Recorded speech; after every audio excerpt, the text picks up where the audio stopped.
Imagine a world where the sharpest minds, the rarest insights, and the deepest reflections are not celebrated but mocked, laughed right out of the room by crowds that worship noise over nuance. A world where profound clarity is seen as dull, where patience and thoughtfulness are mistaken for weakness, and where the loudest, most shameless fool is crowned king. Now stop imagining, because you are already living in that world. This isn't a dystopian fantasy or a cautionary tale from science fiction, it's the repeating, relentless reality of human civilization. Across every continent, every empire, every fragile democracy and rotting autocracy, one brutal pattern emerges again and again. Stupidity does not merely survive, it thrives. It adapts, it multiplies, it conquers. Today, we're peeling back the polished propaganda, tearing apart the shallow headlines, and cutting into the bloody heart of a truth few dare to face. From the cold realism of Machiavelli to philosophies buried and censored by mainstream culture, we're uncovering why stupidity, time after time, smashes wisdom to the ground, and why, in the silent war for the human soul, it is so often the fool who wears the crown while the wise are nailed to crosses built by the crowd. Before we descend into these depths, a warning: if you're here looking for soft words, for lukewarm insights carefully engineered to keep everyone comfortable and no one awake, you're going to be disappointed. This space, right here, is not for the passive scrollers or the obedient thinkers. It's for those who are sick to death of the sanitized, the pre-packaged, the fear-driven censorship disguised as politeness. If you're tired of being spoon-fed opinions crafted to sedate rather than ignite, then you've found your place. Hit that subscribe button. Turn on those notifications. Because today, we're not just scratching the surface with kid gloves, we're ripping it off with a blowtorch, exposing the raw muscle and bone underneath. Today, we are lighting a fire where others have only built mirrors. Niccolò Machiavelli, the cold-eyed realist of Renaissance Italy, delivered his verdict on human nature with a brutal sharpness few have dared to match since: it is better to be feared than loved, if you cannot be both. This wasn't an endorsement of cruelty for cruelty's sake. Machiavelli was diagnosing something far more terrifying, a chronic illness of the human condition. Rationality, wisdom, and careful thought are paper shields when faced with the raw storm of emotion, spectacle, and fear. Fear slices deeper and faster than any reasoned argument. Spectacle sparks the primitive mind, bypassing reflection entirely. People don't rally around complexity or nuance, they stampede behind the strong voice, the clenched fist, the simple slogan. Careful deliberation demands too much from an overstimulated, impatient species. It's a slow burn in a world addicted to instant wildfire. In the harsh mathematics of power, those who trigger faster emotions rule those who ask for thought, and Machiavelli knew it with a scholar's mind and a soldier's cynicism. In times of uncertainty, when the ground seems to tremble under our feet, stupidity doesn't just survive, it dominates. Why? Because stupidity offers simplicity in a world that feels increasingly chaotic and complex. Wisdom demands an ability to sit with paradoxes, to dwell in discomfort, to wrestle with contradictions without demanding immediate resolution. It requires patience, humility, and a willingness to admit how little we truly know. Stupidity, by contrast, demands nothing from us except blind obedience to momentum. It soothes our survival instincts by replacing ambiguity with certainty, no matter how false that certainty may be. When people are terrified, exhausted, or furious, they don't want to sit through a long seminar or a reasoned lecture.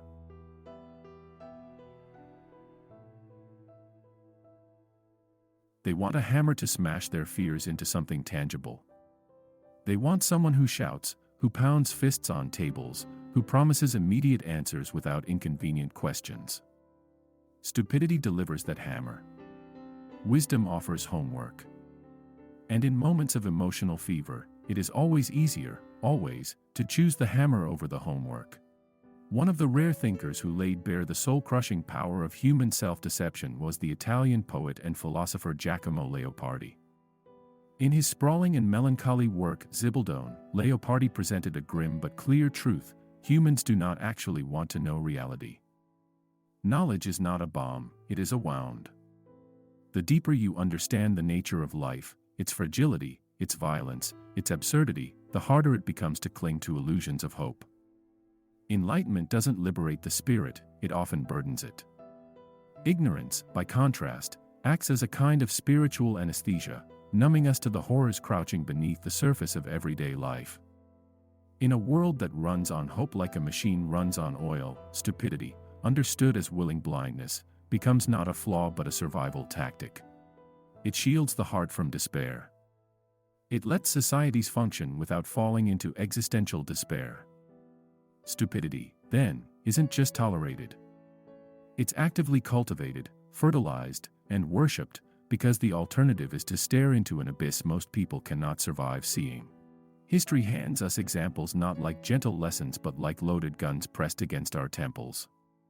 Take the case of Girolamo Savonarola, a Dominican friar who, in the late 15th century, whipped Florence into a frenzy of self-destruction. With a voice like a storm and sermons like wildfire, he transformed a city once famed for its beauty, art, and thought into a carnival of fear. Books were burned, paintings were slashed to ribbons, ideas themselves were treated as crimes. Savonarola's emotional, apocalyptic stupidity didn't just survive rational opposition, it devoured it. His brand of hysterical simplicity offered an easy, violent answer to complex societal anxieties. In times of chaos, fire always spreads faster than thought, and Savonarola knew exactly how to light match after match, until Florence itself was choking on smoke and terror. Consider the slow death of the Roman Republic, a civilization that could have stood for millennia but instead rotted from within like a once mighty tree hollowed out by termites. Cicero, philosopher, statesman, and defender of republican ideals, represented wisdom, reason, and a desperate attempt to hold back the tides of emotional chaos. Yet figures like Clodius Pulcher rose to power not through vision or virtue, but by mastering the art of mass manipulation. Clodius and his ilk understood a brutal truth: the Roman mob didn't care for Cicero's soaring oratory or nuanced arguments. They wanted bread. They wanted circuses. They wanted blood and spectacle. And so, demagogues fed them what they craved, sacrificing the republic itself in the process. In choosing emotional gratification over reasoned stability, the Roman people didn't just hasten their own collapse, they signed their own death warrant in letters written with rage and stupidity. In the 19th century, Gustave Le Bon gave us one of the most chilling autopsies of human behavior in his book The Crowd. He revealed how individuals, once swallowed into the mass of a crowd, abandon their rational minds and regress into primal, emotional creatures. A thinking, reflective human being becomes, in the heat of the crowd, a roaring, instinct-driven animal. Solitude fosters wisdom, crowds annihilate it. A single voice of reason is no match for a stadium of roaring emotion.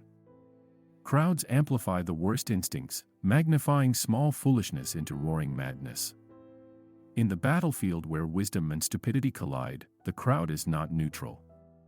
It acts as stupidity's greatest ally, transforming whispers of foolishness into the deafening roar of movements, revolutions, and purges. Even the ancient mind of Plato saw it coming, painting in the Republic a metaphor that still slices through time like a sharpened blade, the ship of fools. On this doomed vessel, the true navigator, the one who knows the stars, the tides, the hidden dangers, is mocked, laughed at, beaten down for daring to claim knowledge. Instead, the sailors choose the loudest braggart to steer the ship, mistaking arrogance for competence. The result isn't a journey to a better shore, it's a chaotic crash into destruction. Replace ship with society, and the metaphor fits with terrifying precision. We still live aboard that ship. We still cheer as the fools wrest the wheel from the hands of the wise. We still pretend the rocks aren't there, until the ship splits in two. José Ortega y Gasset, in his prophetic book The Revolt of the Masses, warned that modernity would produce a new kind of individual, the mass man. Not a man shaped by effort, study, or thought, but one inflated with unearned confidence simply by existing. In this new world, true thinkers and genuine experts are not revered, they are drowned beneath the rising tide of noisy self-importance.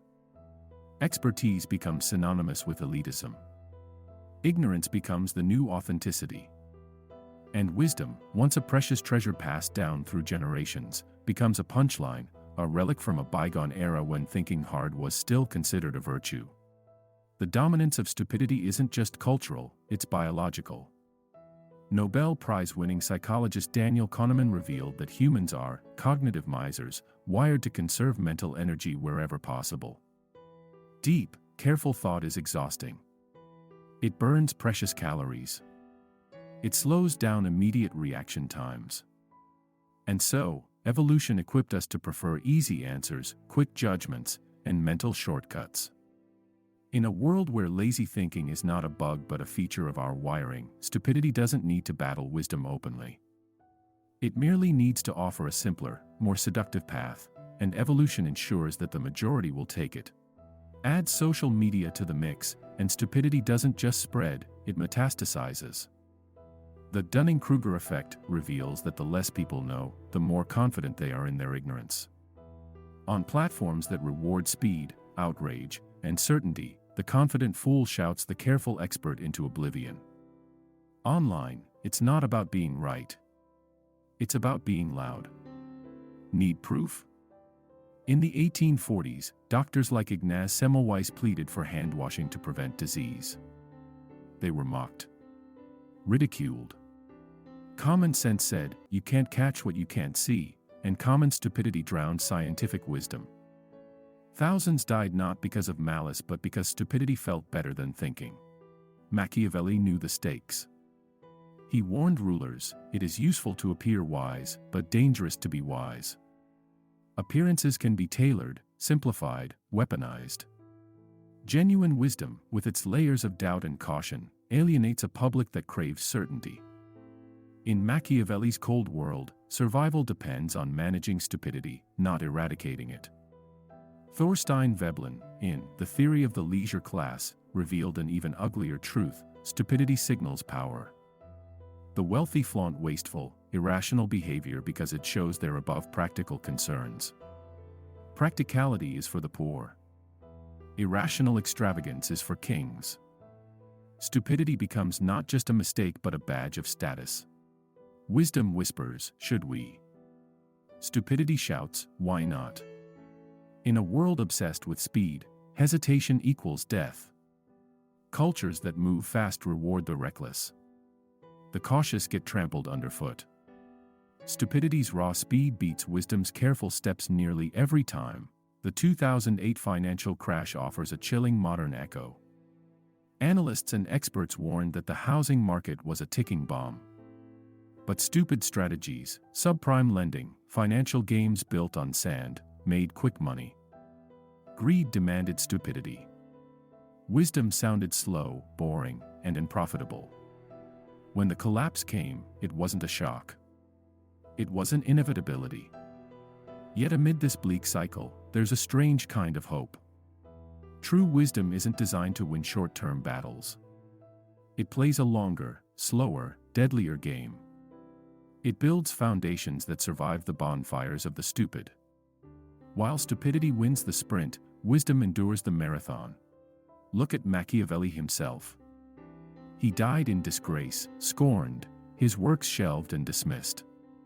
But centuries later, The Prince is required reading in political science, strategy, and leadership worldwide. Machiavelli's wisdom didn't win the battle. It won the war.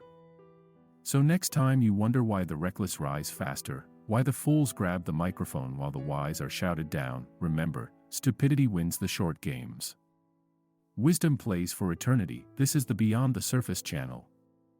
Hit that subscribe button if you're ready to think harder, dig deeper, and refuse to let the mob have the last word. Thank you for watching.